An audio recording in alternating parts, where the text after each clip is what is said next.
OR Tambo International Airport, and right behind me is the arrival point for all the international flights, and unfortunately we haven't been able to catch a glimpse of the 5 tourists who've traveled back to South Africa. All we can confirm is that the flight has landed.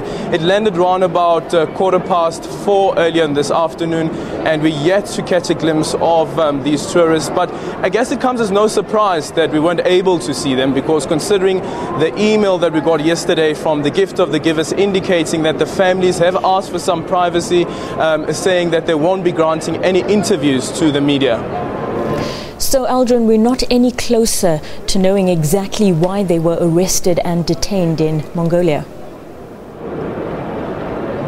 Well, I guess that's the crux of the matter as it stands at the moment, that there were these bilateral talks between Deputy President Cyril Ramaphosa as well as his counterpart in China. But exactly what led to their arrest is still unclear. And whether this means that the possible charges against them were withdrawn, it's still unclear at this point. There were 3 other remaining tourists, that's the 2 Britons as well as the 1 Indian. It's still unclear if there will be charges being pressed against them, and then the South Africans obviously now have been let off. I guess as time goes on, there will be more information coming forth, probably from DIRCO as well as these families, once they feel that they're comfortable to talk about this matter, to what exactly led to their arrest and what exactly was on this reported video, which has been said that they've been watching of propaganda. We heard the Gift of the Givers saying that it could have been that the tourists, who are some Muslim, who could have been watching recitations of the Holy Quran, considering that it is Ramadan. Aldrin, just talk to me about the remaining 5 South Africans that are due to arrive this weekend. Do we know why they were separated from this initial group? It's still unclear why they were separated from this initial group, but from the onset, when the consular services in Beijing started the talks with the guys in Inner Mongolia, we heard that the 5 people were being released. There was still no indication why the other 5 were remaining behind, and it's only after Deputy President Cyril Ramaphosa intervened that we got these other 5 being released. And I guess more details will definitely come forth once the families feel comfortable to speak to the media.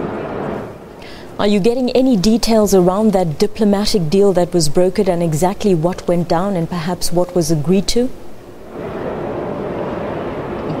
We don't know what exactly that deal means. All international relations would tell us at this moment is that this is a victory for diplomatic relations with China. As the minister indicated earlier on this week, that this matter was being dealt with at the highest level. And for sure, we saw these are the fruits of those relations between the deputy president and his counterpart in China.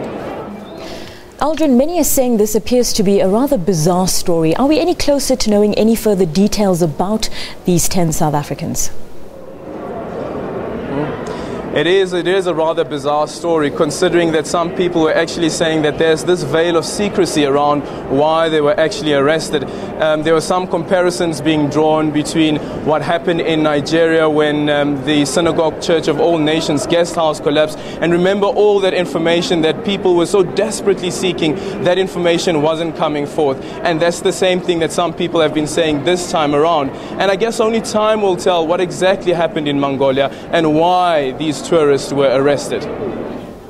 That was our reporter Aldrin Sampear coming to us live from the OR Tambo International Airport, where that first group of 5 South Africans arrested in Inner Mongolia has arrived back home.